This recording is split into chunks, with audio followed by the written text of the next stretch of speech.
กันใจดำใจสั่น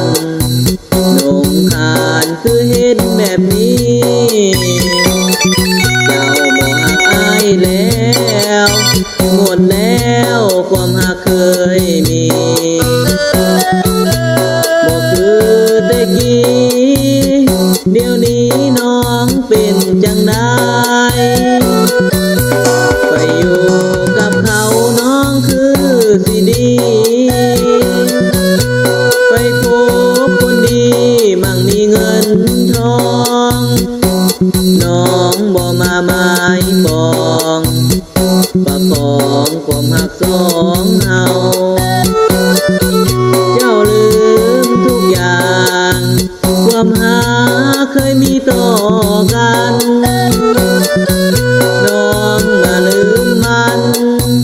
ทุกวันอายได้แต่คอยอย่าไปเลยน้องไอ้นี่ก็หอมควันใจอย่าทิ้งอายไปที่ปล่อยอายอยู่คนเดียวนี่บ่ผู้สาวใจดำลืมคำสัญญากันนอทิ้งอายลงคลองบอกแค่ให้น้องน้ำอายหักเจ้าเด้ออยากให้เข้าใจถ้าหากเข้าป่าน้องไปให้หูไว้ว่ายังมีอายอดีตรักเขายังมีชาตินี้สิจำจนตายถ้าเขาเบื่อเขานายมือใด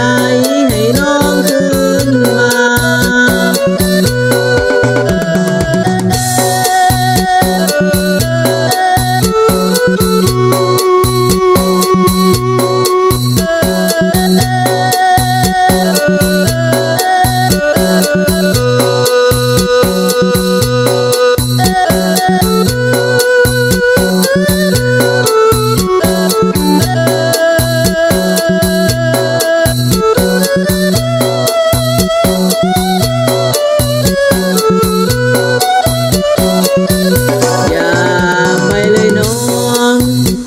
ไอ้นี่ก็หอ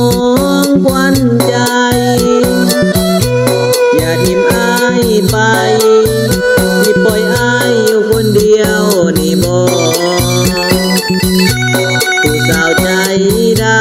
ำลืมคำสัญญา